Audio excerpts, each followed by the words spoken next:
truly, if there's a place that I'm not afraid to fail or look dumb, it's at the gym, because I started out on day one with just the waterworks in front of everybody, and for me there was no question that I was going to come back for my next session.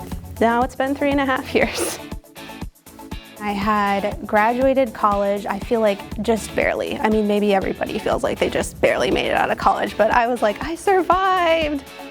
I had gotten my first job, but it was at a desk all day to get by, just like eat the easiest thing that was there. And for me, it was like my 2 favorite foods, which are cereal and ice cream. When I was working out, like it had to be really, really hard, and I had to be really exhausted afterwards, or like it wasn't a good workout, which is not true. But that was the mindset that I had, and what I thought success was. It really was like this circle of like not feeling well, and then working out, and then still not feeling well, and then just sitting all day. I had first gotten health insurance, so I was like, okay, I guess people with health insurance go to the doctor. So I went to my primary care doctor, and she was like, oh, you have 1 kidney. I've had 1 kidney almost my whole life. I get my labs done. Hey, we just noticed that your creatinine's a little higher than we would expect, which is a measure of kidney function. But we referred you to a kidney specialist, so you can bring it up with them. For my very first appointment at the kidney specialist, the nurse said, most of our patients are not as young as you. They are way older. That made me feel infinitely worse, but thanks. So we started off strong, and then the doctor comes in, and then we started talking about kidney disease and what it means for me, and how did he describe it? Burnout for your kidney. And so you basically, like, you can't make it better. All you can do is prevent it from getting worse. Part of what he had recommended was that I lose some weight to help with maintaining my kidney function as long as I can. So he had referred me to a dietitian. When I first started coming to the gym, it was on the recommendation of my dietitian, who said, Leah, just start out with a trainer. You can just learn as much as you can from a trainer, and then you can go train by yourself. But in the beginning, learn how to do it right.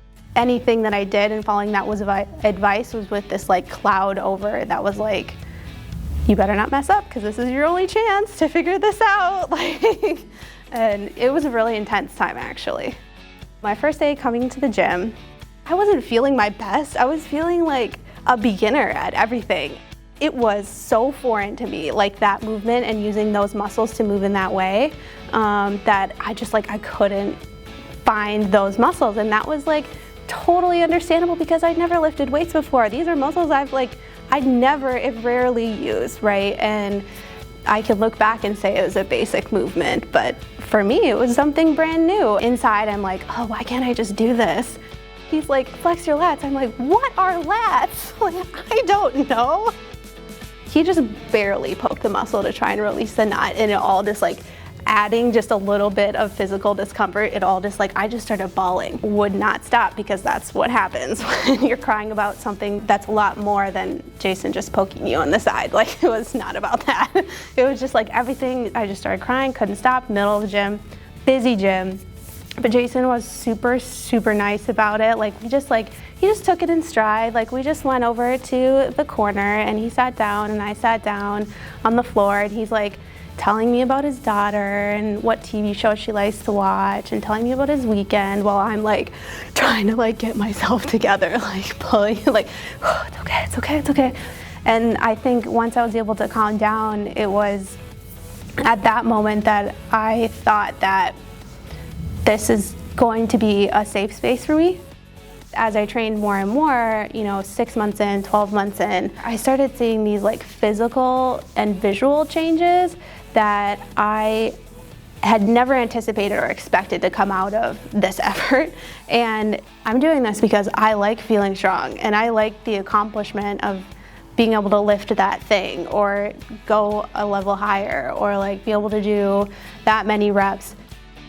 As I was growing up, I feel like I thought of my body in terms of just how other people were perceiving it, and less about like what it can do for me. What my original goal was all along, which was to make something peaceful for my kidney.